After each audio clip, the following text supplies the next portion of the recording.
I see all this rioting and looting on TV because of the police killing of George Floyd, a black man in Minneapolis. And I suppose they're stealing things in the name of racial justice. Rioting, looting, breaking things. I suppose there are a lot more people now with the coronavirus lockdown that have nothing to do, so what better things to do than to riot in the name of racial justice? It makes me think about the words of Thomas Jefferson, which he wrote about 200 years ago. Writing about the slaves, he wrote that nothing is more certainly written in the book of fate than that these people are to be free, and being equally free, we cannot live under the same government. He was very wise writing that back in simpler times.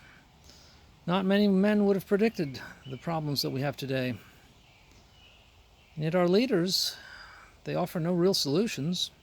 I suspect they're going to pay off some community leaders and make some kind of deals and promise new programs, like they always do. These riots occur every year or two and they settle down. But a real solution is what we need to find. And we have to look way back at the wisdom of Thomas Jefferson. I have a dream. Unlike the dream of Martin Luther King, which turned out to be a nightmare for some, I have a dream that it will be impossible for a white police officer to shoot a black man. And the reason it'll be impossible is because we will be living in separate societies. Black men will never fear or even see white police officers. And likewise, whites will not see black police officers or any others. We will be living completely separate, just as Thomas Jefferson knew was the only way to real racial justice, safety, security, and peace. And the blacks would be wise to do that right now, make a deal.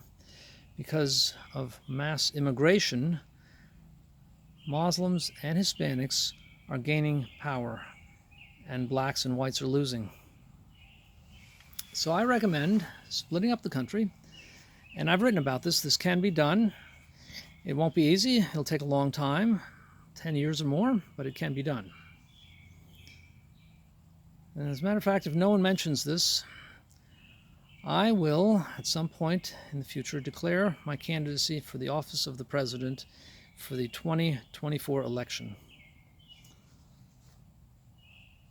And then we will work hard to achieve racial justice and equity.